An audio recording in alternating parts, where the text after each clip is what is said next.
addiction devastates families. It ruins lives, even kills. Maryland is in the middle of a nationwide crisis right now.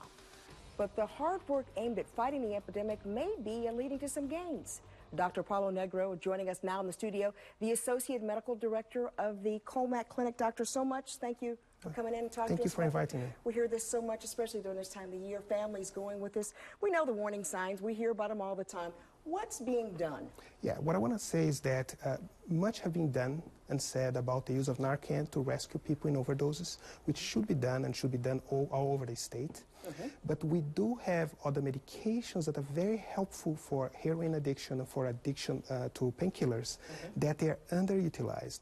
And they are underutilized because there is a stigma against their use. And I'm talking about, for example, buprenorphine, which is an opioid itself, has a partial effect as an opioid, there's not as a strong effect as other opioids, and is an anti-addictive opioid. In other words, when the patients are taking that, they are not doing the addictive behaviors. They're not lying, they're not using and getting impaired, they're not having trouble in their job. And this medication, it's truly underutilized because... Does it wean them off the drug? You can do that both ways. You can do a very short use of it, just for the detox management. But people that do best, they take this medication for a longer period of time. In our program, they take the medication typically for 1.5 years to 2 years. And during this period of time, we slowly taper down and plan to stop it. And meanwhile, they do everything else that they need to do for their recovery. Because recovery is, you have to think different about your addiction. You have to give up people, give up place, you have to changes. So the medication protect them during this period of time so they can do the change that they need and not relapse.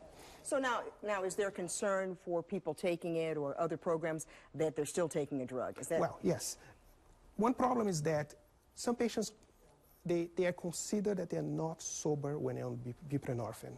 But except that they are not high, they're functioning, and they are working on their recovery. That's one of the issues. The other issue is that this is an opioid that at the end of the tapering, you can have withdrawal symptoms, and the patients are afraid of these withdrawal symptoms.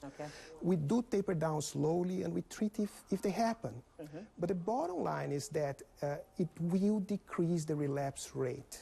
It will decrease the probability of an overdose. And different than Narcan that is there to rescue when treatment goes wrong, this is there to help you to make treatment go right. And that's really what I would like to tell, that please don't be afraid to use this medication, because there's no reason to die from a disease that we do have evidence-based treatment that would save your life. Are we getting better with education?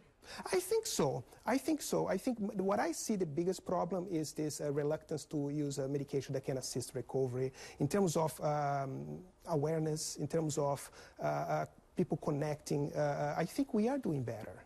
You have to know about it. It's on the news every day. It's the headline grabber. You hear about it all the time. Yeah, but what we don't hear is that treatment works. And I think a lot of times the news become, we see everything that went wrong. But if you engage in treatment, if you're in a program that actually has all available modalities to help you, the probability that you're going to get okay. You're going to be able to be in recovery. Yes. Dr. Thank you so much for coming. We appreciate it. You know, this Thursday night, ABC2 is going to continue to focus on the opioid crisis with Maryland in a new installment of Community in Crisis, Chasing the High.